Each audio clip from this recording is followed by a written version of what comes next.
Hello everyone, welcome to UPSC IQ tab. आज की इस वीडियो में we are going to cover 22 जुलाई का the Hindu newspaper discussion. So starting with the discussion, first of all let's talk about US presidential election update.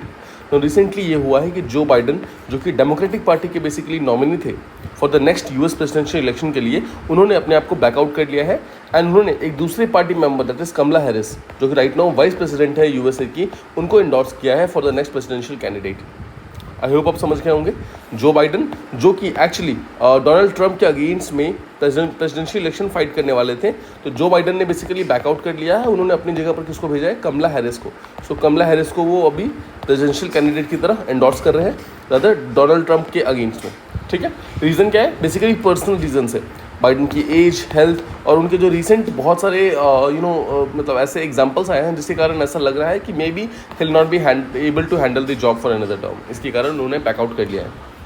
Moving ahead, let's talk about the second news. Now हमने already discuss किया कि बांग्लादेश के अंदर protest वगैरह चल रहे थे। क्यों? बिकॉज बांग्लादेश में जो बेसिकली सिविल सर्विसेज एग्जामिनेशन है, वहाँ पर ओवरऑल रिजर्वेशन बहुत ज़्यादा था। ऑलमोस्ट 56% का सीट जो थी वो ऑलरेडी रिजर्व थी। तो रिसेंटली क्या हुआ है, सुप्रीम कोर्ट ने इस प्रोटेस्ट के कारण, जितने प्रोटेस्ट हो रहे हैं उन सब के कारण, सीट जो 56% रिजर्व थी उसको रिड्यूस करके 7% पे कर दिया है। और इस 7% में 5% जो है वो वेटरन्स का कोटा है, जो पहले 30% हुआ करता था उसको रिड्यूस करके 5% कर दिया है।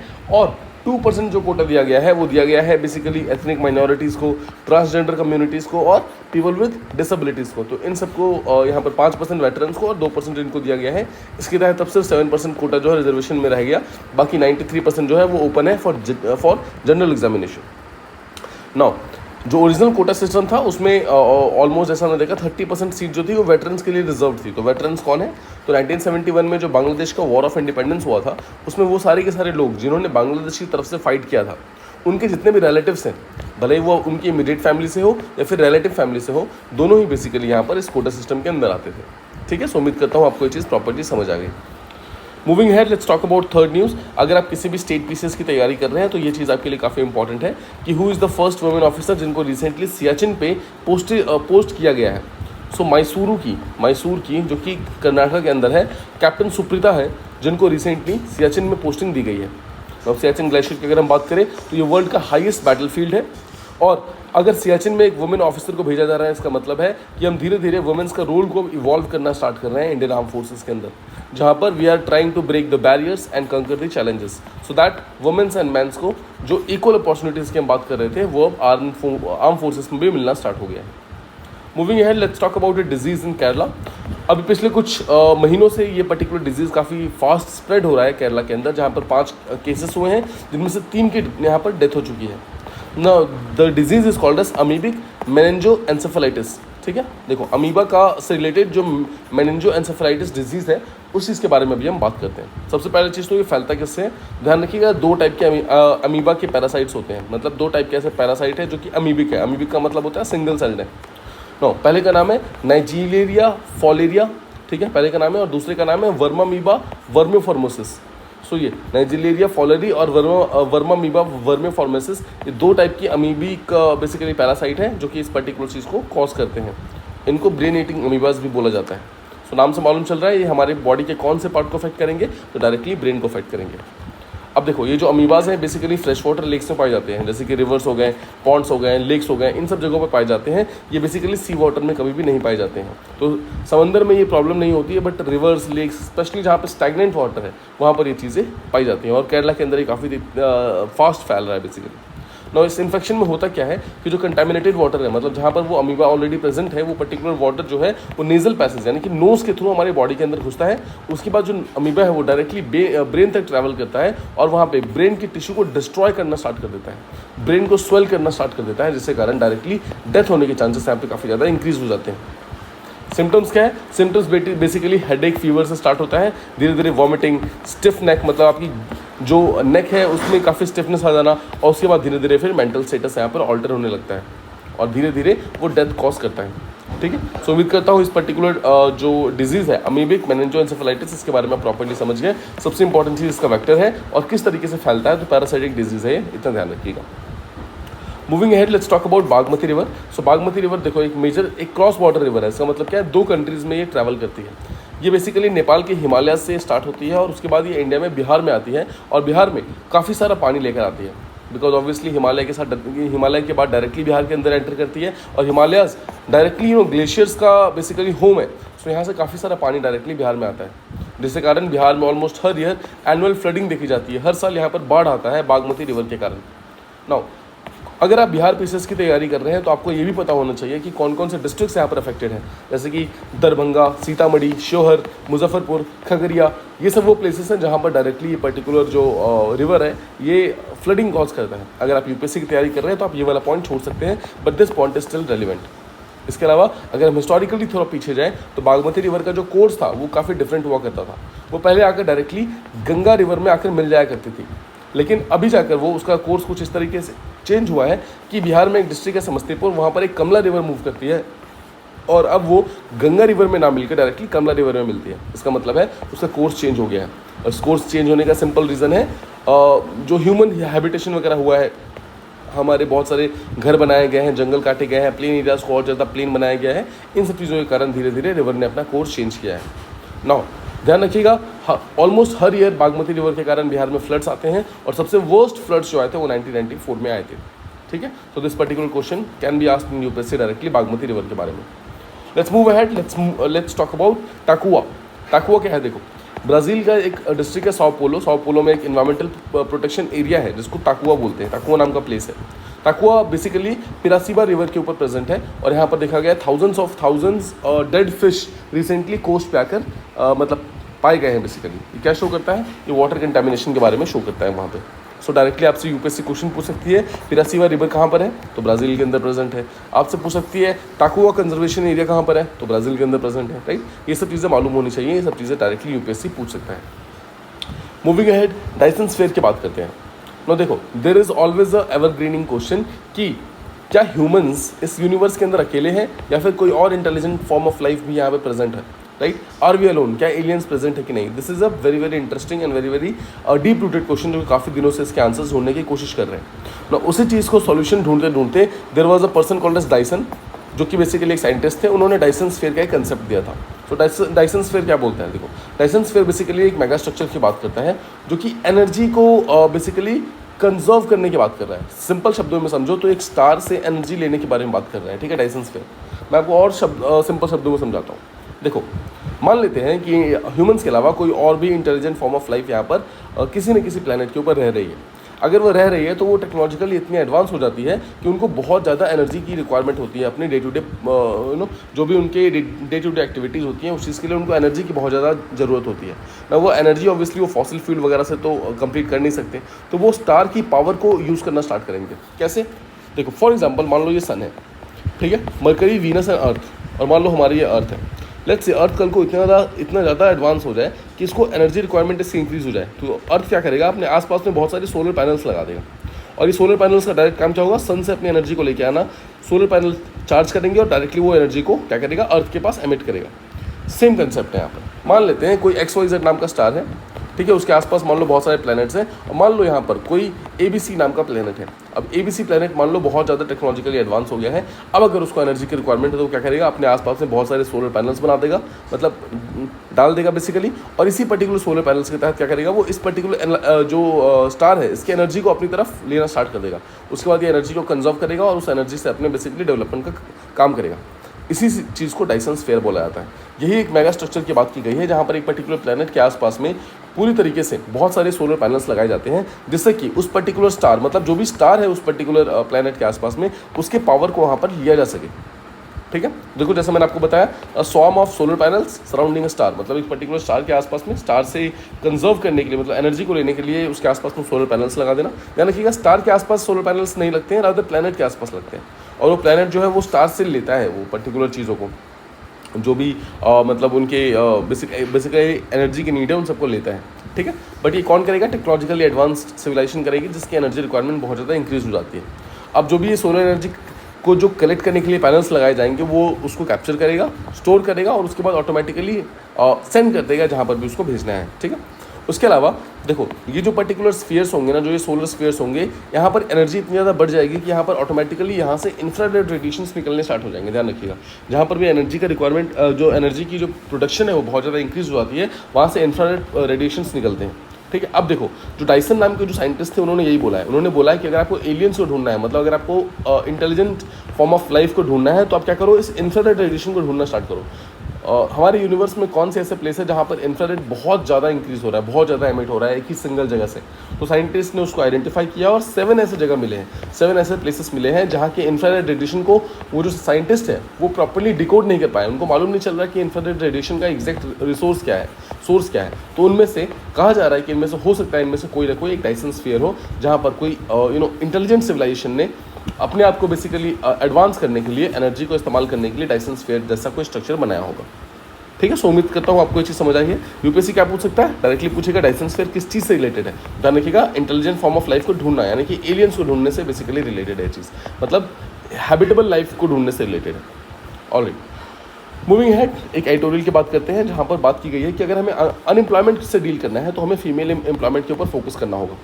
तो रिसेंटली अगर हम अनएम्प्लॉयमेंट डेटा पे फोकस करें, देखो ये कहा जा रहा है बेसिकली, मतलब एक डेटा जो मेंशन किया गया वो ये मेंशन किया गया कि 2000 में जो हमारा एम्प्लॉयमेंट रेट था इट वाज अराउंड 2%। 2012 में वो इंक्रीज होकर 5.8% हो गया, ठीक है, सॉरी 2019 में इंक्रीज होकर ऑलमोस्ट 5.8% हो गया। और 2022 का जो डेटा आया है उसमें कंपैरेटिवली तो डिक्रीज हुआ है कि 4.1% है, बट अभी भी अनएम्प्लॉयमेंट रेट काफ़ी ज़्यादा है। अब देखो, अनएम्प्लॉयमेंट रेट तो ऑलमोस्ट 4% पे के आसपास में है। अगर हम अंडर एम्प्लॉयमेंट रेट की बात करें, मतलब जहाँ पर जो स्किल्ड वर्कर्स हैं उनको उनके स्किल के हिसाब से जॉब नहीं मिली, रादर कोई छोटा मोटा जॉब करना पड़ा, वो और ज़्यादा इंक्रीज हो गई है 7.5% के हिसाब से। ठीक है, सो अनएम्प्लॉयमेंट रेट 4.1% चल रहा है अपना, और अंडर एम्प्लॉयमेंट रेट 7.5% ये है अभी राइट। अगर हम इसके अलावा लेबर फोर्स पार्टिसिपेशन रेट की बात करें तो देखो, लेबर फोर्स पार्टिसिपेशन रेट जो हमारा 2000 में था, 2000 में था, इट वॉज 61% के आसपास में, बट वो डिक्रीज होकर 2018 में सिर्फ 49% रह गया। 2022 में ऑल्दो वो इंक्रीज होकर के 55% आया है, but still we have not been able to achieve 61% का जो हमारे पास था। अगर हम फीमेल्स की स्पेशली बात करें कि फीमेल्स कितना लेबर फोर्स में पार्टिसिपेट करती है, तो वो काफ़ी ज़्यादा वरिंग है, बिकॉज पहले 2000 के आसपास में इट वॉज 38%, बट वो डिक्रीज होकर 2018 में सिर्फ 23% रह गया। ऑल्दो रूरल एरियाज में कुछ इंक्रीज देखे गए हैं, बट दैट इज़ नॉट इतना इनफ नहीं है कि वो इस पर्टिकुलर परसेंटेज को बहुत ज़्यादा इंक्रीज कर दे, राइट। अगर आप वुमेन्स की बात करो तो वो लार्जली अनपेड फैमिली लेबर में इन्वॉल्व होती हैं, जैसे कि house wifes unpaid family labour में है, जहाँ पर रूरल एरियाज में भी अर्बन एरियाज में भी दोनों जगह पर आपको ये पर्टिकुलर ट्रेंड देखने को मिलेगा। उसके कारण 2022 में अगर आप देखो तो ऑलमोस्ट 36% जो वुमेन्स हैं वो यहाँ पर अनपेड फैमिली लेबर में इन्वॉल्व है, और मेल्स की बात करें तो सिर्फ 9% मेल्स हैं यहाँ पर। तो अगर आप एक देखो तो एक काफ़ी ज़्यादा वाइड गैप है फीमेल्स और मेल्स में, अगर हम अनपेड डेली वर्क की बात करते हैं तो। नाउ सबसे बड़ी प्रॉब्लम्स क्या है, वुमेन्स अपना खुद का कंपनी क्यों नहीं ओपन कर पाती हैं, एंटरप्राइजेस क्यों नहीं ओपन कर पाते हैं। पहला है रीज़न कैपिटल, मतलब उनके पास पैसा बहुत कम है, और दूसरा सोशल नॉर्म्स, सोसाइटी यहाँ पर बहुत ज़्यादा रिस्ट्रिक्शंस डालती है। इस चीज़ के लिए यहाँ पर एसएचजी यानी कि सेल्फ हेल्प ग्रुप्स जो है वो फेडरेशंस वो सब साथ आ सकते हैं, वो लोग वुमेन्स के स्किल्स को इंक्रीज़ कर सकते हैं, उनके मार्केट एक्सेस को इंक्रीज़ कर सकते हैं। इससे क्या होगा, वुमेन्स भी अपना पैसा खुद से कमाना स्टार्ट कर देंगे और इकोनॉमिक रिटर्न्स ऑटोमेटिकली बेटर होने स्टार्ट हो जाएंगे। कुछ रिकमेंडेशंस की बात करते हैं। पहली चीज़ तो female labour force participation rate को इंक्रीज़ करने की ज़रूरत है, तभी जाकर हम उनके इकोनॉमिक वेलफेयर को और ज़्यादा इंक्रीज़ कर पाएंगे। सेकेंड, हमें जेंडर सेंसिटिव पॉलिसीज़ बनाने होंगे। हमें पॉलिसीज़ मेल के लिए फीमेल के लिए सेम तो बनाने हैं, बट फीमेल को कुछ एक्स्ट्रा चीज़ें प्रोवाइड करनी है जिससे कि उनको थोड़ी सी और बेटरमेंट मिले किसी भी चीज़ को करने में। इसके अलावा मार्केट का एक्सेस बेटर करना है वुमेन्स के लिए, वर्क एनवायरनमेंट को और ज़्यादा बेटर करना है यहाँ पर वुमेन्स के लिए, राइट। ये सब चीज़ें काफ़ी इंपॉर्टेंट है। इसके अलावा अगर आप ग्राउंड लेवल पे जाएँ तो जो रूरल लेवल पे जो इंफ्रा है उसको और ज़्यादा बेटर करो, जैसे कि इरिगेशन पोटेंशियल को बेटर करो, रूरल लेवल पे जो मार्केट एक्सेस है उसको इंक्रीज़ करो, सो दैट जो यहाँ तक कि जो रूरल सोसाइटीज़ में वुमेन्स है वो लोग भी अगर कुछ चाहे तो अपना एंटरप्राइजेस सेटअप कर सकें, अगर वहाँ पर मार्केट एक्सेस होगा तो। ये सब मिलकर के वुमेन्स को एम्पावर करने में हेल्प करेंगी। दो यहाँ पर गवर्नमेंट इनिशिएटिव्स मेंशन्ड है, उसको हम देख लेते हैं। पहली चीज़ तो वेस्ट बंगाल में एक बहुत ही बेहतरीन वुमेन्स के लिए इनिशिएटिव चल रहा है, उसका नाम है accelerated development of minor irrigation project. इससे कारण क्या होता है, जो बेसिकली माइनर इरिगेशन प्रोजेक्ट है जो खेतों में लगाए जाते हैं उसका डेवलपमेंट करने के कारण यहाँ पर जो वुमेन्स है वो भी यहाँ पर खेतों में काम कर पाती हैं और अपने खुद के लिए कुछ पैसे कमा पाती हैं, ठीक है। फैमिली वेलफेयर में इस्तेमाल करती हैं, एग्रीकल्चर जो प्रोडक्टिविटी है उसको बेटर करने में यहाँ पर यूज़ होता है ये पर्टिकुलर जो प्रोजेक्ट है ये। सेकेंड, लोकपति दीदी, ये पर्टिकुलर कंसेप्ट यहाँ पर आया था जहाँ पर ये बोला गया था कि जो वुमेन्स है उनके लिए 1 लाख रुपए या उससे ज़्यादा यहाँ पर रेज किया जाएगा एनुअली, सो दैट वो अपने पोटेंशियल का इस्तेमाल कर सके, अपने और ज़्यादा जो भी चीज़ें वो करना चाहती है वो चीज़ें कर सके। ठीक है। सो उम्मीद करता हूँ ये चीज़ आपको प्रॉपर्ली समझ आ गई, जहाँ पर बोला ये गया है कि अगर अनएम्प्लॉयमेंट से डील करना है तो पहले वुमेन से जो एम्प्लॉयमेंट है उससे डील करो, वुमेन्स एम्प्लॉयमेंट को बेटर करने की कोशिश करो, जो अनएम्प्लॉयमेंट है वो automatically it will be taken care of. Moving ahead, let's talk about the second editorial. ये बात करता है डिसेबिलिटी के राइट्स के बारे में और किस तरीके से हमें एकोमोडेशन देने की ज़रूरत है पर्सन विद डिसेबिलिटीज़ को। तो देखो, सबसे पहले समझो एकोमोडेशन राइट्स क्या होते हैं। एकोमोडेशन राइट्स जो होते हैं, राइट टू एकोमोडेशन जो होता है, इसका सीधा सा मतलब है कि जो पर्सन विद डिसेबिलिटीज़ हैं उनको अपने खुद के राइट्स को एक्सरसाइज करने के लिए हम क्या एडजस्टमेंट्स दे रहे हैं, मतलब हम क्या चीज़ें एक्स्ट्रा प्रोवाइड कर रहे हैं सो दैट वो अपने राइट्स को सही तरीके से जी सकें। कुछ एग्जांपल्स है, जैसे कि अगर हम किसी बिल्डिंग में रैम्प्स लगवा दें। रैम्प्स क्या होते हैं, आपने देखा होगा कि इस तरीके का जो एक स्ट्रक्चर बनाया जाता है, जैसे मान लो अगर ये सीढ़ियाँ हैं, ठीक है, तो यहाँ पर सीढ़ियों पर तो नॉर्मल पर्सन जा सकता है, बट लेट्स से अगर किसी के लेग्स में प्रॉब्लम है तो वो यहाँ पर अपने व्हील चेयर पर बैठ के डायरेक्टली ऊपर की तरफ जा सकता है। This is called as ramps, ठीक है। इसके अलावा अगर हम उनको असिस्टिव टेक्नोलॉजी प्रोवाइड कर पाएँ, मतलब अगर उनके हैंड्स काम नहीं कर रहे हैं तो हैंड का असिस्टिव हैंड उनको प्रोवाइड कर पाए टेक्नोलॉजिकली। अगर हम उनके जॉब रिक्वायरमेंट को थोड़ा सा रिस्ट्रक्चर कर पाएँ, मतलब उनको ज़्यादा स्टेयर्स ऊपर नीचे नहीं करनी हो, एक जगह बैठकर काम करना हो तो।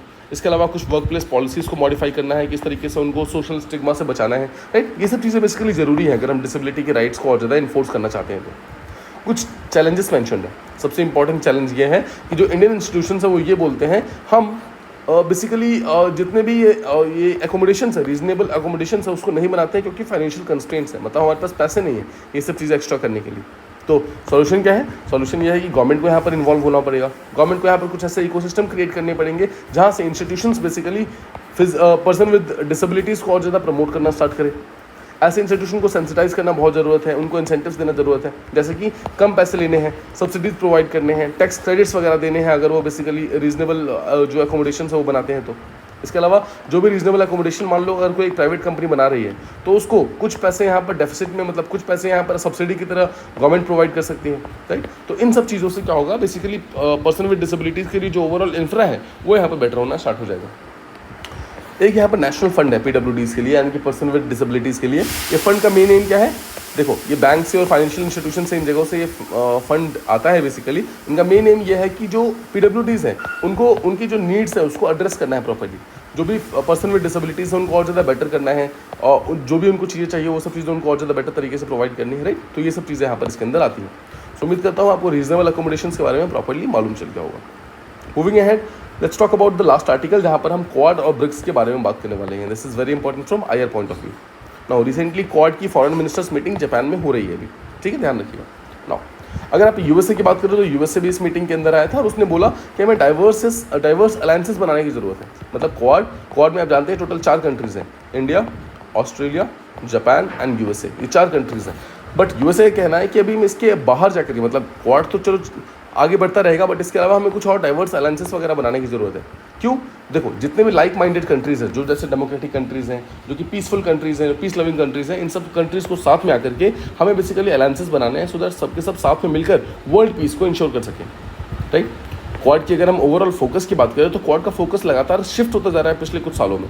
जैसे कि अब हम मूव कर रहे हैं ऐसे कंट्री की तरफ जो कि क्रिटिकली सप्लाई चेन को बेटर करने में हेल्प कर सके हमारी, जो कि हमें टेक्नोलॉजिकली कोलैबोरेट करने में बेसिकली हमारी हेल्प कर सके। अभी हम थोड़ी देर में ऑकस के बारे में बात करेंगे, तो वो यही चीज़ का एग्जांपल है जहाँ पर यूएसए खुद को लेके जाता है ऑस्ट्रेलिया और यूके की तरफ, बिकॉज उसको पता है वहाँ पर उसको काफ़ी ज़्यादा बेनिफिट्स होने वाले हैं आने वाले टाइम में, राइट। सो देखो, अभी हमारा क्वाड जो है वो फोकस कर रहा है क्रिटिकल सप्लाई चेन्स की तरफ। जो टेक्नोलॉजिकल कोलैबोरेशंस हो रहे हैं उसमें एडवांस टेक्नोलॉजी कहाँ है वहाँ पर फोकस कर रहे हैं। तो कौन कौन से ऐसे फील्ड्स हैं?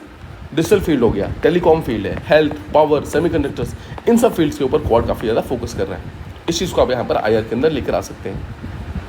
इसके अलावा अगर आप देखो क्वाड में 4 कंट्रीज़ तो हैं, बट अगर आप देखो आपस में इंडिया और यूएस के रिलेशन काफ़ी ज़्यादा स्ट्रॉन्ग है। तो क्वाड के अंदर भी अगर हम बायलैटरल रिलेशन को और ज़्यादा बेटर कर पाएँ तो क्वाड भी ओवरऑल स्ट्रेंथन ही होता जाएगा, राइट। ओवरऑल जो सिक्योरिटी पर्सपेक्टिव है वो और ज़्यादा स्ट्रेंथन हो जाएंगे। कुछ चैलेंजेस हैं। सबसे बड़ा चैलेंज ये है कि जैसे यूएसए जो है वो मूव करके क्वाड के साथ साथ में ऑकस के साथ भी डील कर रहा है। ऑकस का मतलब क्या है? Australia, UK and US, right. This is एक टाइप का मिलिट्री ग्रुप है जहाँ पर बेसिकली जो यूएस है वो यूके को और ऑस्ट्रेलिया को कुछ मिसाइल्स वगैरह एंड सबमरीन्स वगैरह प्रोवाइड कर रहा है। नो देखो अपॉर्चुनिटीज़ क्या है। देखो क्वाड की अगर आप बात करो तो इसके पास एक जो आइडेंटिटी है वो काफ़ी डिस्टिंक्ट आइडेंटिटी है, इसको वर्ल्ड ओवर जाना जाता है। और ये एक नॉन ट्रीटी अलायंस है, मतलब कोई ट्रीटी नहीं है कि अगर एक पे अटैक होगा तो बाकी सब उसके अटैक का रिटेलिएट करेंगे, ऐसा कुछ नहीं है। कोई मिलिट्री ऑब्लिगेशन नहीं है ये, राइट, मिलिट्री सेंट्रिक ऑब्लिगेशन नहीं है। ये बेसिकली रीजनल सिक्योरिटी को प्रमोट करने का एक बहुत अच्छा चांस है। इसीलिए हमारे पास एक अपॉर्चुनिटी है कि हम किसी भी टाइप के रिस्पॉन्सिबिलिटी से दूर होकर बट हम रीजनल सिक्योरिटी के ऊपर काम कर सकते हैं, राइट। सो उम्मीद करता हूँ ये चीज़ आपको समझ आ गई। इंडिया का रोल क्या है क्वाड के अंदर? सिंपली इंडिया को बेसिकली अपनी स्ट्रेटजिक ऑटोनॉमी के ऊपर देखना है, इंडिया को अपने मैरीटाइम सिक्योरिटी को और ज़्यादा बेटर करना है, इंडिया को इंडो पैसिफिक के अंदर अपने क्लेम को और ज़्यादा बेटर करना है। इंडिया पुश किस चीज़ के लिए कर रहा है? इंडिया पुश कर रहा है एक broader inclusive approach in quad, मतलब क्वाड को और ज़्यादा इंक्लूसिव बनाओ और कंट्रीज को इसके अंदर ऐड करो, सो दैट जो आसपास के रीजनल इन्फ्लुएंसेस है उसको और ज़्यादा हम बेटर कर सकें। जो भी सिक्योरिटी कंसर्न्स इंडो पैसिफिक के अंदर है हम उसको भी यहाँ पे कहीं ना कहीं डील कर सकें, राइट। तो ये सब चीज़ें तो हमने बात की क्वाड के बारे में। Let's talk about BRICS now. BRICS की बात करें तो आप जानते हैं Brazil, Russia, India, China, South Africa, ये 5 कंट्रीज इसके अंदर बेसिकली इन्वॉल्व है और कुछ और कंट्रीज़ को रिसेंटली इसमें ऐड किया गया है। नाउ इंडिया का जो इंगेजमेंट है ब्रिक्स के साथ वो बेसिकली इस चीज़ के ऊपर फोकस्ड है कि इंडिया ऑलमोस्ट हर मल्टीलेटरल सिस्टम के साथ जस्टिस करना चाहता है, हर मल्टीलेटरल सिस्टम को साथ लेके चलना चाहता है। ओवरऑल एम क्या है? रीजनल सिक्योरिटी, ठीक है, ध्यान रखिएगा, regional security is the main M, जहाँ पर ओवरऑल रीजनली अपने आप को सिक्योर करना, स्ट्रेंथन करना, यही हर कंट्री का मेन एम होता है। इंडिया यहाँ पर फोकस कर रहा है क्वाड को और ब्रिक्स को बैलेंस करने का। क्यों? देखो, अगर आप क्वाड की बात करो, क्वाड बेसिकली एक टाइप का काफ़ी ज़्यादा एडवांस्ड ग्रुप है। इंडिया हो गया, यूएसए हो गया, ऑस्ट्रेलिया हो गया, जापान हो गया, चारों ही काफ़ी ज़्यादा इंपॉर्टेंट पावर्स हैं यहाँ पर। ब्रिक्स की बात करो, ब्रिक्स एक इमर्जिंग इकोनॉमी है, emerging economy. Brazil, Russia, India, China, South Africa, ये 5 ही कंट्री काफ़ी इमर्जिंग की लिस्ट में आती है। तो एक तरफ तो आपके पास काफ़ी हाईली डेवलप्ड ग्रुप है ब्रिक्स और दूसरी तरफ आपके पास इमर्जिंग इकोनॉमीज़ है, और दोनों में इंडिया ही सिर्फ एकमात्र ऐसा कंट्री है जो कि कॉमन है। इसका मतलब क्या है? इंडिया को एक इंपॉर्टेंट रोल प्ले करना होगा यहाँ पर एडवांस ग्रुप में भी और यहाँ पर जो बेसिकली न्यू जनरेशन का ग्रुप है, जो इमर्जिंग ग्रुप है, इसके अंदर भी। तो अगर आप एक एग्जांपल देखो, जैसे इंडिया देखो अपनी इंडिपेंडेंट पॉलिसी यूज़ कर रहा है रशिया के लिए, राइट, कैसे वो रशिया के साथ अपनी फ्रेंडशिप को नहीं तोड़ रहा है, अपनी रिलेशन को और ज़्यादा बेटर कर रहा है। ये चीज़ उसकी एग्जांपल क्या है? स्ट्रेटजिक ऑटोनॉमी की। इसका मतलब क्या है? स्ट्रेटजिकली इंडिया जो है ऑटोनॉमस है, मतलब कि इंडिया क्वाड को भी बैलेंस कर रहा है, ब्रिक्स को भी बैलेंस कर रहा है और थर्ड पार्टी को भी बैलेंस कर रहा है। मतलब इंडिया को यहाँ पर कोई एक साइड चूज़ करने की यहाँ पर कोई भी ज़रूरत नहीं है। अगर हम स्ट्रेटजिक इंप्लीकेशन की बात करें तो इंडिया का इन्वॉल्वमेंट अगर क्वाड ब्रिक्स दोनों तरफ अगर हम देखते हैं तो ये शो करता है इंडिया की खुद की जियोपॉलिटिकल स्ट्रेटजी को, कि कैसे वो बैलेंस करना चाहता है वेस्टर्न की जो रिलेशन है वो और जो इमर्जिंग इकोनॉमीज है उनको, दोनों को ही बेसिकली कहीं ना कहीं बैलेंस करने की कोशिश कर रहा है। इसके अलावा क्वाड और ब्रिक्स जो दोनों ही ग्रुप्स हैं ये कुछ ऐसे प्लेटफॉर्म प्रोवाइड करते हैं जिसके तहत इंडिया अपना रीजनल और ग्लोबल इंटरेस्ट दोनों को कहीं ना कहीं एडवांस कर सकता है, और जिससे क्या होगा, इंडिया का ओवरऑल जो स्ट्रेटजिक ऑटोनॉमी है वो धीरे धीरे टाइम में और ज़्यादा इंक्रीज होती जाएगी, इंडिया का पावर जो है वो और ज़्यादा इंक्रीज होता जाएगा, राइट। सो उम्मीद करता हूँ आपको क्वाड और ब्रिक्स के बारे में प्रॉपर्ली एक कोरिलेशन क्रिएट हो गया होगा आपके दिमाग में और समझ आ गया होगा किस तरीके से इंडिया दोनों को साथ में बैलेंस करने की और नेविगेट करने की कोशिश कर रहा है, डिस्पाइट द फैक्ट कि दोनों दो different parts of the world के अंदर आते हैं। ये इमर्जिंग इकोनॉमीज़ का पार्ट है और ये काफ़ी ज़्यादा एडवांस्ड इकोनॉमीज़ का पार्ट है, ठीक है। सो उम्मीद करता हूँ आज के जितने भी important editorials and news discussion थे वो सारी चीज़ आपको समझ आ गई है। अगर आपको कोई भी डाउट है तो प्लीज़ मेंशन दम इन कमेंट बॉक्सेस, मैं उनको रिप्लाई करने की जल्दी से जल्दी पूरी कोशिश करूँगा। Thank you so much for listening, stay tuned for the next video.